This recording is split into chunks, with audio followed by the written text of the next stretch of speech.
how much time left. This is CJ from Cryptic Reels. Like and subscribe. And these might be the last words I ever say. He could be coming for me any second. And if anybody finds this footage, please edit it together with a bunch of footage from earlier in my life. But let me start at the beginning. I was at home.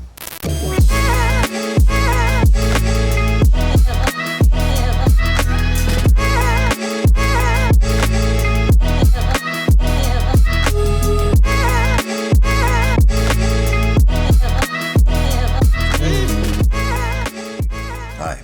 So here we are, a few days after Christmas, and let's just see when the last time I posted a video was. I posted, oh, thanks for that, Film a Day 74. Film a Day 74. And this morning, I posted the review, the written one, for Day 89, which puts me 15 days behind the pace. Yeah. So, this is what I'm going to do, because I don't want to fall behind on this Film a Day thing. I like this Film a Day project. It's fun, it's a good time. So what I'm going to do is I'm going to just make compilation videos. Just kind of catch up. You know, it kind of works, because this way I can take my time with it a little bit and go into detail a little bit more on the sort of details and interesting bits that might have been glossed over in a 1-minute review. And you know, the written reviews were meant to be really short. They were meant to sort of get to the point, should you watch it. This way I can take my time a little bit, go into the details, but still put the time code in the description to let you skip ahead and just see if you should watch it or not. As far as how many of these reviews I'm going to do in this video, the plan is to do as many as I want until I'm bored, because this whole thing is for my entertainment, not get paid for it. So that, correct? So we got to scroll all the way back to, where is it? Day 75, right? Day 75 was Incantation. What a place to start. Incantation. After I watched this movie, I felt like I'd been stuck in a dryer with a bag full of hammers. I mean, I felt beat up. I felt wrecked watching this movie. So Incantation is a supernatural horror movie that immediately sucks you in by having you participate in some exercises as an audience. So you watch things moving on screen and you use your mind to make it go this way or that way. And because it has you participate in these things, when it asks you to repeat a phrase, even in your mind, you just sort of tend to do it. And what you don't realize is that from that moment on, you're in big trouble. And from there, this lady goes and she readopts the child that she had to give up for adoption. At least that's the setup, but we're seeing little clips that led up to that, including one where she is in a police station and she shows a couple of police officers something in a little bundle, and then the next shot is those police officers taking their guns. This is a warm-up. This is a warm-up. This is this is where we get more intense from here. From here, she goes and she adopts her 6-year-old daughter, and or readopts her 6-year-old daughter. And then we get a haunted house movie. Now, in a standard haunted house movie, you get sort of like that scene where somebody's like, "What was that sound?" And they go and investigate. Nothing. And then maybe like 5 minutes later, they'll see a door creak open. We're not getting that this time. This time it's, what's that sound? Oh my God, that door's opening. What's that shadow in the corner? Back to back to back to back to back. It's relentless as the tension builds and builds and builds. And again, this is just warm up. This movie is wild. It is filled to the top with blood and gore and bugs.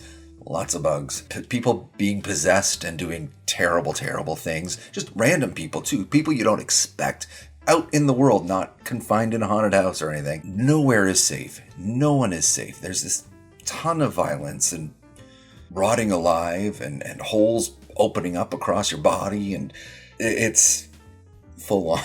It's full on. Incantation is nuts. Incantation is insane. And then at the very end, you find out that this was all presented to you for a reason.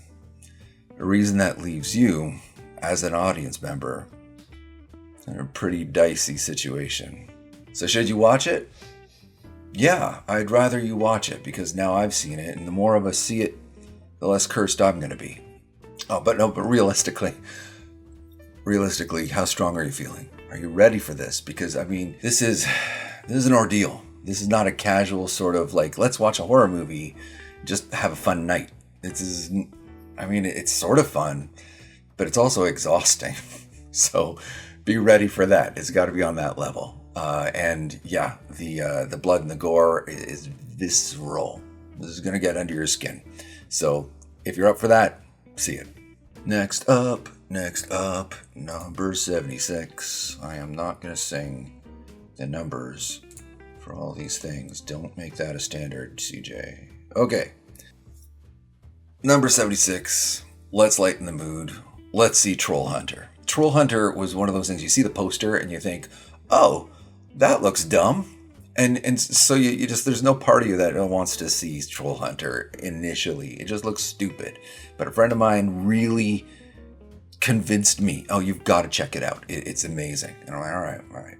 So I checked it out and it was awesome.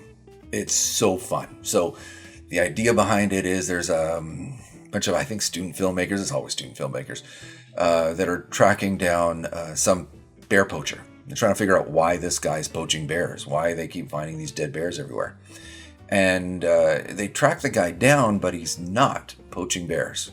He's hunting trolls. The bears are just placed out there by a special team to sort of cover up the destruction and craziness that ensues when he's hunting these trolls. The trolls, by the way, are huge. The smallest trolls that we see in this movie are about 10 to 12 feet tall.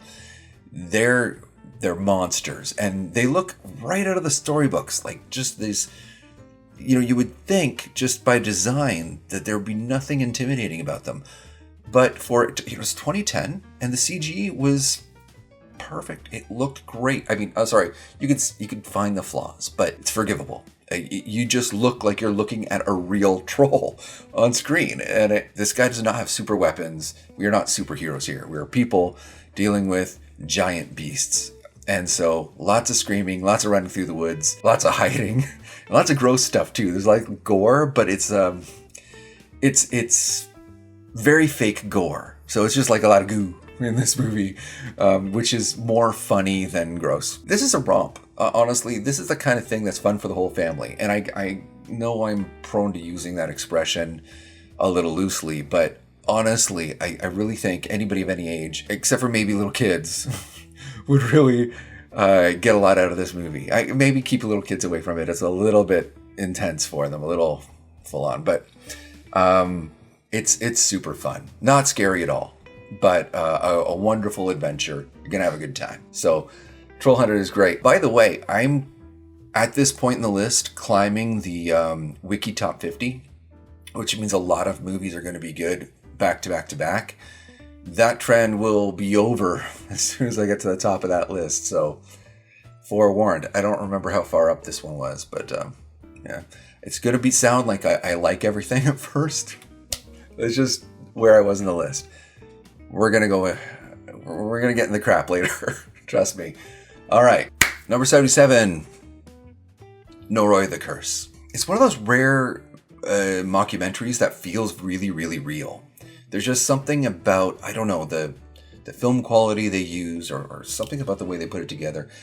It really feels like, yeah, this is happening. This is the actual footage. And it follows the last days of a man named Kobayashi. He's a reporter. He reports on supernatural phenomena, and his house burned down. And nobody knows where he is ever since. So they recovered the last few days of footage that he recorded and put it together. You're watching that now to try to solve the mystery, so to speak. And it starts off, and you feel like it's random. You feel like it's just a bunch of disconnected things. First of all, it starts with a lady complaining about her neighbor and the crying baby sounds coming from her neighbor's place, even though her neighbor doesn't have a baby. What's that all about? So they investigate. The neighbor's crazy and screams at them. And there's all these dead pigeons everywhere. What does that have to do with anything? I don't know. And then that lady moves away. Gone. Okay, weird. And then we're at a temple with some kind of reality TV show, and this actress senses a presence. Then she has a fit and she falls over, and there's a sort of misty figure in the background. What's that about? I don't know. Moving on. Then we find out about a psychic girl. She's like a really amazing psychic. She can see hidden images. She can make water appear out of nothing. And she's just got this incredible psychic talent. What does that have to do with anything? Nah.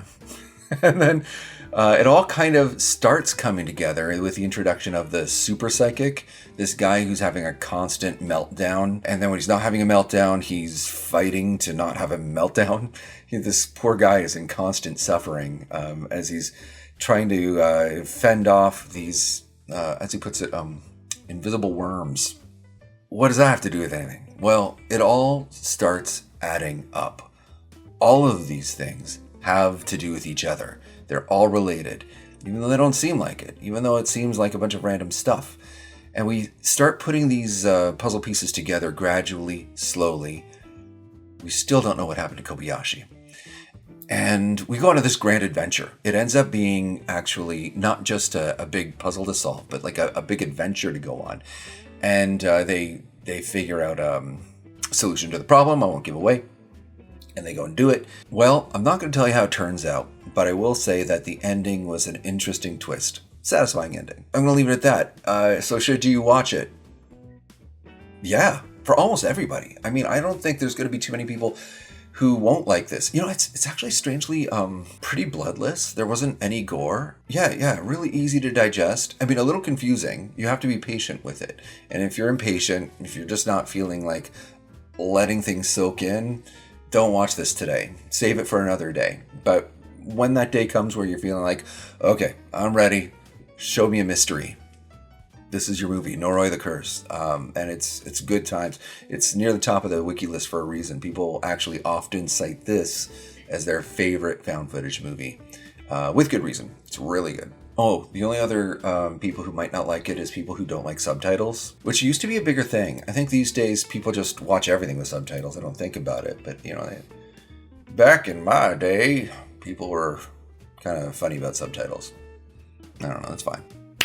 78, Butterfly Kisses. I have conflicts about the premise. So the idea is that this guy is clearing out his in-laws' place, and he finds this box of tapes labeled "Do Not Watch." So the first thing he does is watch them. I mean, and I can't blame him. I would absolutely do the same thing. Come on, if you find a box under some stairs somewhere or by the furnace that say "Do Not Watch," what's the first thing you're going to do? Of course, if you have the easy means, you're going to take a look and see what's on them. And so on the tapes, he finds a student project where they're trying to investigate the peeping Tom. The myth of the peeping Tom is that if you go to this specific train tunnel and you stare down this train tunnel for an hour without blinking, then peeping Tom will appear off in the distance. You'll just see him way off there. And every time you blink, he'll be just a little bit closer, and just a little bit closer, and just a little bit closer, until he's right up against your face. The whole title, Butterfly Kisses, is that idea of his eyelashes brushing up against yours before he, I don't know, gets ya. They try this, they try different methods. They get a guy who won a staring contest to try it. He gets 10 minutes in. Nobody can do this until they figure out, hey, a camera's like an eye. So they set up a camera, and way off in the distance, little shadow for peeping Tom. And every time they turn the camera off and back on again, he's a little closer. Neat. And meanwhile, we spend most of our time not watching that footage. We spend most of our time watching the guy who found the footage get followed around by a different documentary crew as he tries to monetize this stuff that he found. Because it's real, but he can't verify anything that happened in it. He can't even find the people who originally recorded it. No record of them, nothing. So nobody believes him. He goes to paranormal groups, nobody believes him. He goes to film experts, nobody believes him. Everybody thinks he's fake, and he's like, this doesn't make any sense. It's actual proof of the paranormal, and nobody believes me. and he loses his mind, and his whole life falls apart. And we spend most of the movie watching him struggle and watch his life fall apart. That's most of the movie. And then sidebar, oh yeah, there's this ghost from the tunnel thing. Now, the parts that have to do with the Peeping Tom are good.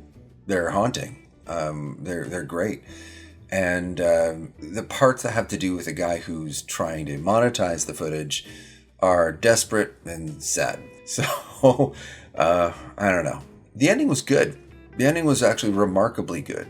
I was surprised at how satisfying the ending ended up being. I don't know if it'll haunt you exactly, but the whole vibe is alternating between genuinely scary and desperately sad. So, I don't know. Should you watch it? It depends on your focus. A lot of people watched this movie and barely even registered this guy's sad little story of not being able to monetize the movie.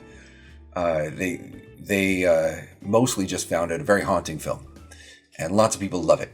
Love it, love it, love it. Other people, like me, connected too much with this guy, and it just seemed sad and pathetic. I didn't really enjoy it much.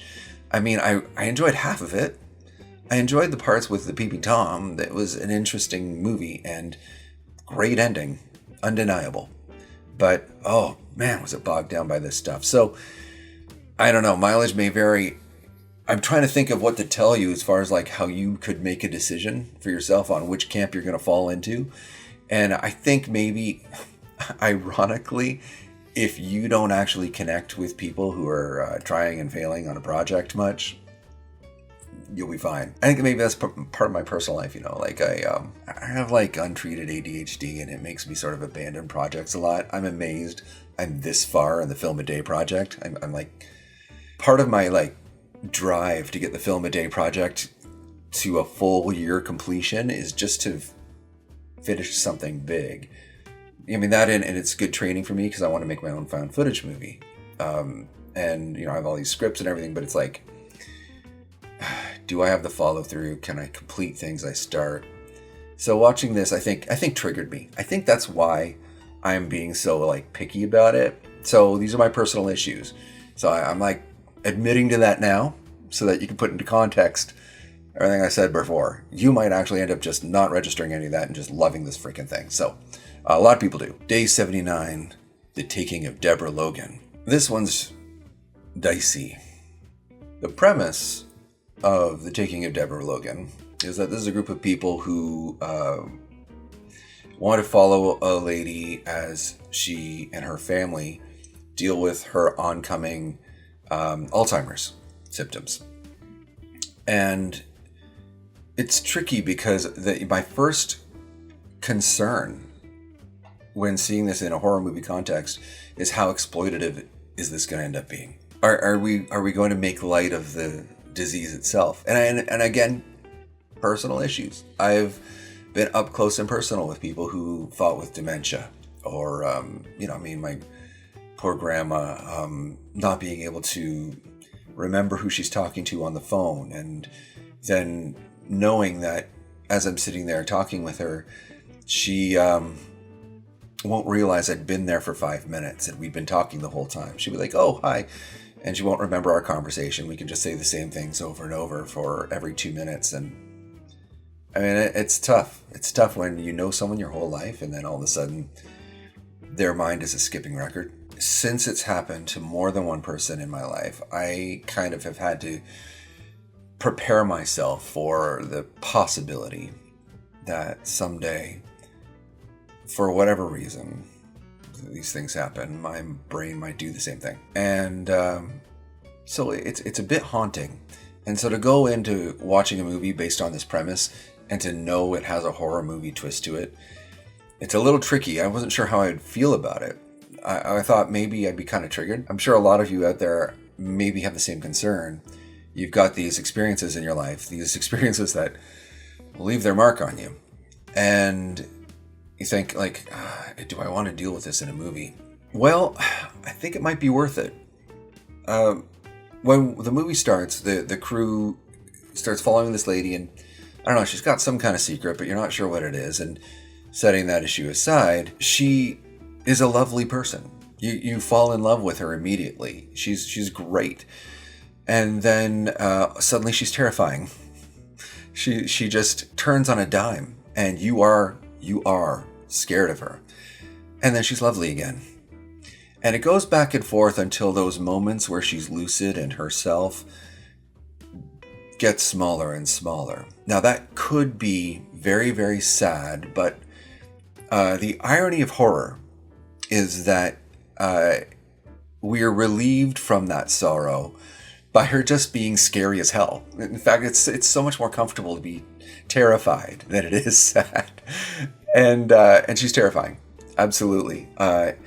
She gives one of the greatest performances in any movie I've ever seen. She is such a good actor. I'll put her name on screen because I can't think of it now.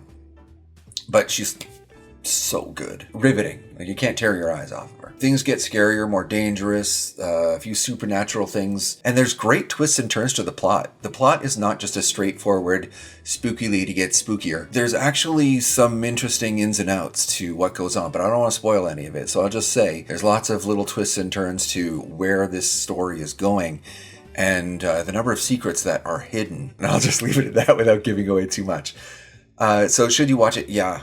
You know what? Even if you've been touched by the disease, I found myself, completely comfortable with their take on it. Not at all offended or anything like that. I think it's terrifying and thrilling without getting exploitative in any way at all. This will work for any kind of viewer, although this won't work for you if you're too distracted.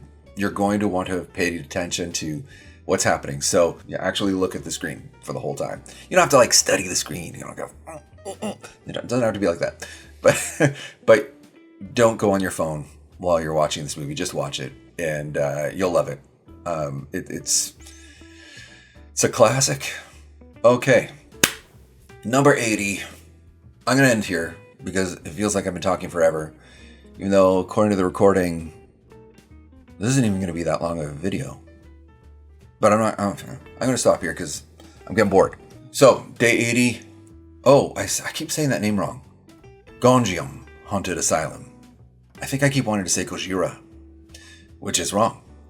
But Gonjiam, Haunted Asylum, 2018. This is another one of those, falls into the category of a lot of people's favorite horror movies. And it is about a ghost investigation team. And so they make their living streaming stuff live. And they're going out to investigate this asylum that apparently has a room that anybody who goes into it never comes out. Before we do that, the group gets together for the first time. They actually bring in a bunch of people for the first time, and they hang out. They have some fun at dinner. They go to a water park, have a good time there. We spend a good half hour before we ever go out to the asylum, just on the road and having a good time. And it's actually really important. It seems like it's a waste of time that they do that, but it's important by way of contrast, so that later you're like, oh, things are different now, and you can't take it lightly anymore. So they make their way into the asylum. They do your standard ghost hunting investigation nonsense, and they're all business. They're still goofy kids goofing around a little bit, but they're pretty serious at this point. These same people who you kind of got to know as goofy, silly people they got their game face on, and so do you. A few people, they try to get out, it doesn't work, and we get a progressive escalation of spooky stuff happening around the group. No real gore at all, although there's something in a jar. I don't even know what it's supposed to be, some gross thing. But apart from that, no gore in this movie. I don't even think... Oh, there's practically no blood. There's some scratches once. That's it. And the ghouls are kept to an absolute minimum. People with monster makeup on. But it works. It works overall. You're looking at a good time here. This is my second time watching it, and the whole time I was distracted by some work in the other window. I mean, film a day, I can't always commit all of my attention to what I'm doing. So in this case, I had it going over here while I typed over here. And you know what? Still worked. It still actually made me spooked. Got under my skin. So You know, you got to hand it to them for that. So should you watch it? Absolutely. Absolutely. You should see this movie. It's so rare that people don't love it. You got to be cool with subtitles again, you know, but who isn't these days? You know, it's not perfect, but it brings the spooks when you want it. It's a good piece of entertainment. Great, unique setting. There is something about the environment that feels very oppressive. I think had this same movie been shot somewhere else, it wouldn't have been as potent. But really, it worked. This movie will leave you with that cozy, haunted feeling that we all crave, where you walk around in your life going, oh God, the ghosts are going to get me. Everybody loves that. All right, next up is Cloverfield, but I'm going to leave it here because I'm bored. So we'll make more of these in the future, and I'll probably get out of the house. I'll find the lav mic somewhere and do some recording outside of the house so you don't have to deal with the mess. Forgive the mess, by the way. We're, again, a couple of days after Christmas, everything's a little chaotic. I still have the Christmas tree up here. Meanwhile, if there's a movie you would like me to cover in this Film a Day series, I need your suggestions because I have got over 250 days left. So that's 250 movies I've got to find in the found footage genre.